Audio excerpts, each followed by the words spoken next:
like that? Well, yeah, oh, definitely. I mean, I had very strong relationships when all of this started to develop around me, and that's just become more the case. A very tightly knit family and a very tightly knit group of friends. Now, I lost some more peripheral friends, but, you know, that's unfortunate, but c'est la vie. So there's that. Now, is that a strategy? Well, it's not exactly a strategy because I didn't design it towards an end. It was more like an end in itself, right? I mean, I had kids not as a strategic move, but because I like kids. So, and I particularly like my kids. So that's not a strategy. And I really have a great relationship with my wife. And like I've known her for 52 years. It's a very long time. And she's definitely my best friend and probably has been for 52 years. And so that's really helpful. That refers back to this issue of identity that we were discussing. You know, my identity is well structured in the social sense.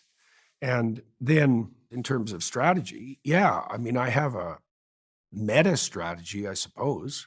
I just say what I think, right? Now, is that a strategy?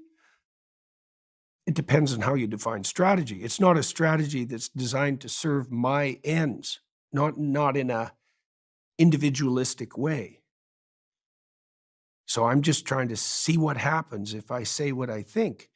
That's a way of navigating in the world, right? It's an adventurous way of navigating in the world because you don't know what's going to happen. You have to let go of that. And then there's an element of faith in that, right? There's faith in everything you do. You know, the empiricist types, the scientific reductionists, they say, well, you can move forward in the world without faith. That's complete bloody rubbish. There isn't anything you ever do that's important that you don't do in light of faith. It's like if you get married, you do that on the basis of the evidence, do you? What bloody evidence do you have? You're 23 years old, you don't know a damn thing. You know, maybe you're in love with the person that you want to marry, but you have no evidence whatsoever about how your life is going to go. None. You have to leap into the unknown, like you do with everything that's important. That's all faith predicated. Now, the question is faith in what? Well, if you decide that you're just going to say what you think, then you have faith in the truth, Is at it least insofar as you have access to the truth. is it true to say that if you hadn't have said what you think publicly, then you would have experienced less suffering than you have? Uh, No, I Really? don't think so.